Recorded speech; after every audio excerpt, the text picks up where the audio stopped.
Bateman Resources Limited is a gold exploration company with significant projects in British Columbia, Saskatchewan, and the Yukon. Trading on the TSX Venture Exchange, symbol ABN, and the pink symbol ABN-AF. Surrounded by world-class gold deposits and mines, Bateman's 23,000 hectares Forest Kerr Gold Project is located in the heart of the Golden Triangle in northwestern BC. For more information, visit us at batemanresources.com.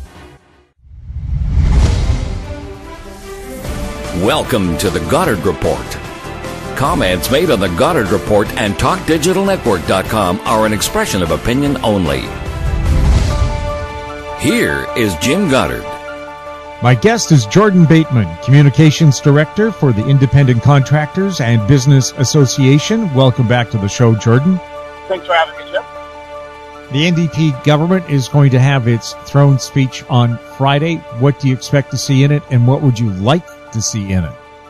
Well, last night, this will tell you how big a political nerd I am. Last night, as I was drifting off to sleep, it suddenly occurred to me that nightmare scenario for the BC Liberals would be John Horgan handing a throne speech to the Lieutenant Governor, and it being identical to the one Christy Clark gave 2 months ago.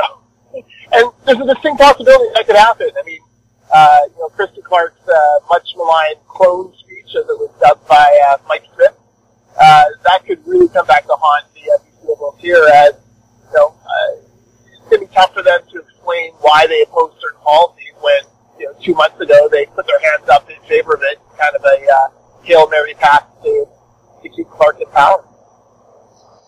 Was that one of the reasons why Christie quit as Liberal leader a lot sooner than people expected?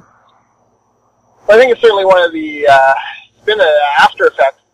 Mike McDonald, her longtime campaign manager and political brain, he wrote a puzzling piece to me, at least, trying to defend the throne speech. I think a lot of Mike McDonald, but I still don't quite get the logic of his throne speech gambit. But it's going to be tough, right? Like, so if they come out, the NDP come out and say we're going to do a major daycare policy, damn the expenses, we're going to do it. The BC Liberals have already given a speech in favor of it. Now, the Liberals will try to split the difference and say, well, we would have done it differently, and the devil's in the details. But, I'm not sure the media will buy it. And here's why. Here's the canary in the coal mine on this. Today, I just crossed the Port Mann Bridge as we recorded this. It's the last day hopefully I'll ever pay a toll on that bridge. The NDP announced it last week, so much fanfare, they're getting rid of the toll. The Liberals came out and criticized the increase in debt. And, the media, not even the NDP, the media just smacked them right back and said, well, you guys promised this in your throne speech. How can you criticize it now? So, it doesn't matter what the detail is.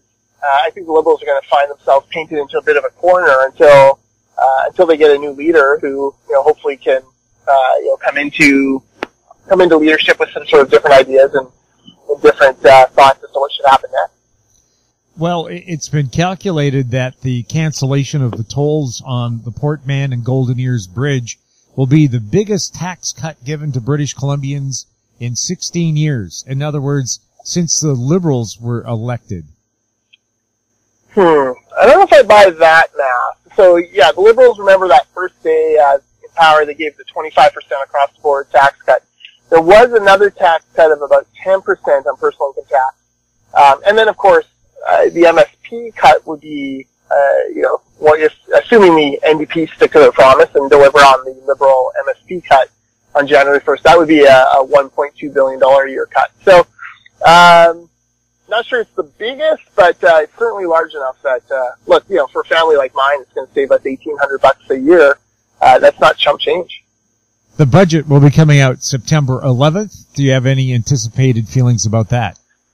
Yeah, the thing I'll be looking for in the budget is the Massey Bridge replacement project in it or not? And that I think will tell us a lot about the NDP's priorities on that. If they've removed it from the major project inventory, then you kind of know where that's headed. They ran saying that they would keep the MSP cut, so we'd be checking that. They also said that they would increase the taxes on the top 2% of income earners. Just to kind of give people the numbers on that, top 2% are people or families, households that make $150,000 $100,000 a year or more.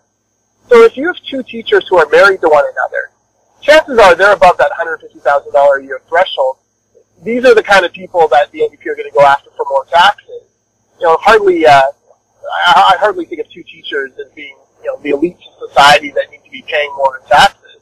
But that's sort of the NDP way. We'll have more with Jordan Bateman right after the break. I'm Larry Ray, President and CEO of American Manganese, Inc., listed on the TSX Venture, ticker symbol AMY, A-M-Y, with proprietary patents in the U.S., China, and South Africa. Our focus is on recycling lithium-ion batteries for electric vehicles. China recently legislated the responsibility for recycling onto their electric vehicle manufacturers and importers. For more information, please visit AmericanManganeseInc.com or phone me, Larry Ray, at 778-574-4444.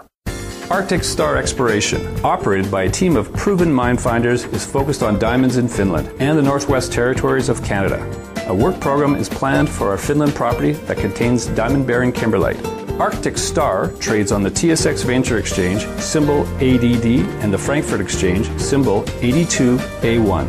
Please visit our website at arcticstar.ca or call us at 604-689-1799. Welcome back. We're chatting with Jordan Bateman. What kind of view does the Independent Contractors and Business Association have of the BC Utilities Commission review of the Site C dam in the BC Peace River country? ICBA are big supporters of the Site C dam, have been since the beginning of the project. We put in a submission this week trying to debunk some of the, frankly, cherry-picked stats and I would say fibs of the Site C opponents.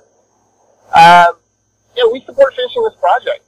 And the math is pretty simple, right? We've spent $2 billion already on it. We have another $2 billion out in contract. And Bill Bennett, Energy Minister, previously said it would take about $1.5 billion to remediate the site. So you can take $5.5 billion, just to get it back to what it was. We need the power to meet demand, to meet Paris climate commitments. We need to get that project done. Well, they're expecting everybody to be driving electric cars soon. Where will that power come from if they don't build Site C? Well, precisely. And, here's how they cherry pick the stats. So Site C opponents say, well, Jim, electricity demand in British Columbia has been flat for the past decade today, but they ignore a little fact in there. The global economic recession in 2008-2009 that absolutely crippled the economies of the G8 countries, including Canada, and slowed our electric use. So there was a big drop from 07 to 08 and then into 09. And then since 2009, power demand, guess what, has been steadily increasing and is projected to continue to increase. So the only way power demand is going to stay flat in British Columbia is if we have one of these massive, once-in-a-generation economic meltdowns every decade for the next century. It just boggles the mind that they think that that's plausible. It just shows you that this is more about ideology and politics than it is about the actual hard facts. And I'll go a step further.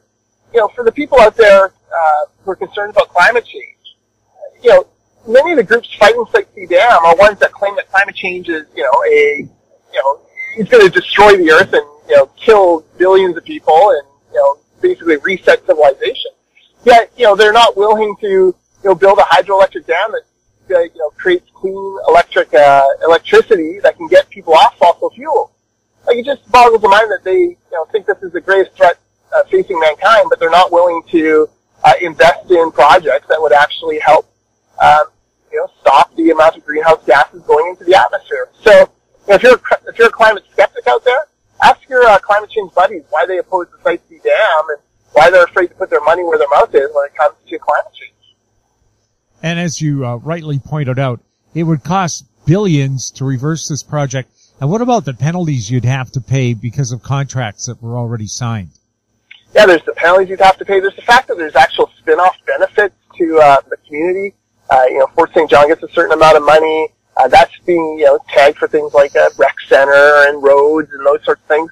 They would lose that. First Nations groups, one of the other arguments, although the BCUC is forbidden to consider it, one of the other arguments from the opponents is that, it's destroying, the First Nations. First Nations, should have a veto on it.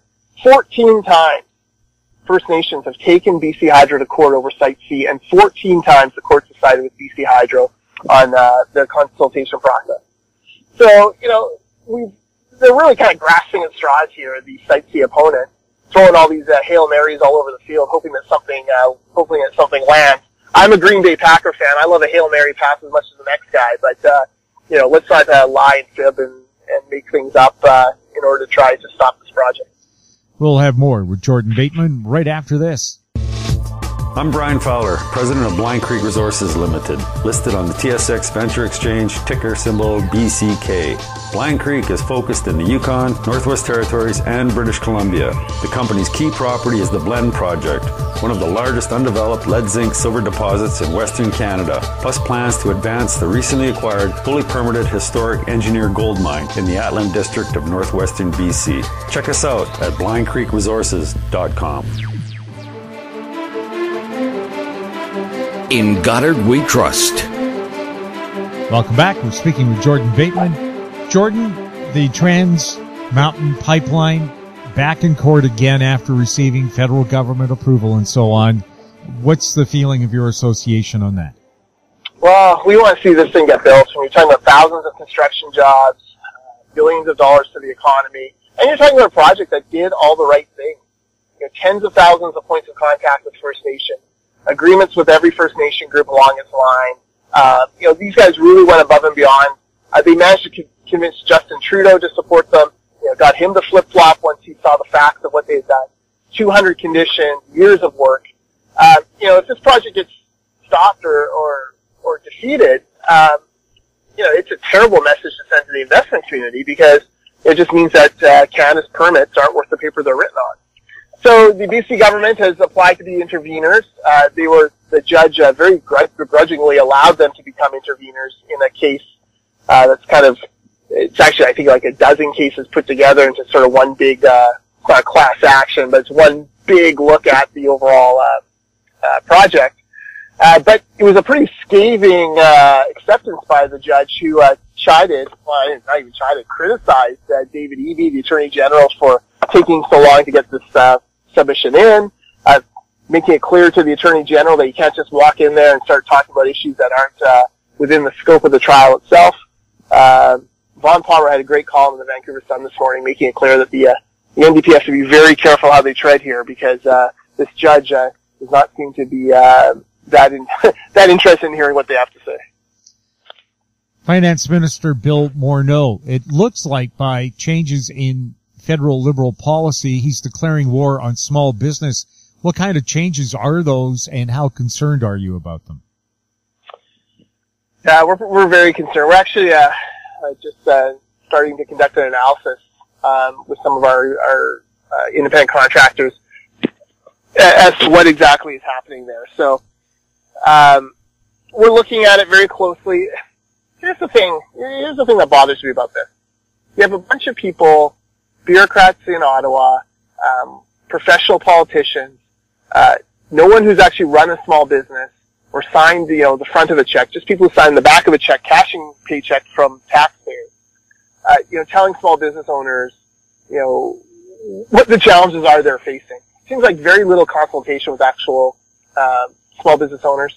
Having talked to a number of them, things like, they talk about income sprinkling, basically paying a child or a family member to work at your company in order to kind of split income and have a lower tax rate. The truth on that is it's very rarely done, mainly in the case of post-secondary students. The rules are very strict. You have to be a certain age. I think it's 18 to 25. It's basically for post-secondary students. So if your kid is going to college, you pay them a salary, but really you're paying their tuition to go to that university. They talk about taxes on savings, like money being put aside by these small businesses for rainy days. You're not talking about billions of dollars hidden away, and offshore. You're talking about people who are trying to make sure that they have money so that, if another 2008, 2009 recession happens, or even on a smaller scale, they have money to be able to support their business, to keep it afloat. Like, it boggles my mind, that the federal Liberals have identified these people as, the worst threat to the tax system. I want simplified tax systems. I want it as fair as possible. I've argued for that for, years and years and years. But, of all the problems in the tax system, I'm not sure this is the most significant or even, that big a one. How important is small business to Canada? Oh my gosh. I mean, small business is, the lifeblood of Canada. I mean, for a lot of entrepreneurs, obviously every entrepreneur starts as a small business. Some of them get lucky and grow into larger corporations. Most start as small businesses and do their thing. You think of, the immigrant population. Many of them come with, dreams of starting a little business and employing, their family and then their friends and then hopefully other people. Like, it's so stitched into the fabric of Canada and woven into the way the economy works. Like, you should be doing everything you can to support small business, to get more jobs going in the economy, rather than trying to stifle it. Jordan, always fine times when we chat. Looking forward to our next one. Looking forward to it. My guest has been Jordan Bateman, Communications Director for the Independent Contractors and Business Association. His website, icba.ca. You're listening to the Goddard Report on TalkDigitalNetwork.com. Any questions for the show or our guests can be sent to info@howstreet.com. I'm Jim Goddard. Thanks for listening.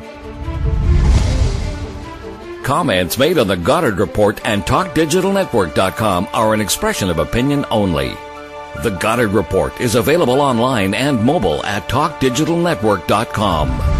The Goddard Report is a production of How Street Media Incorporated.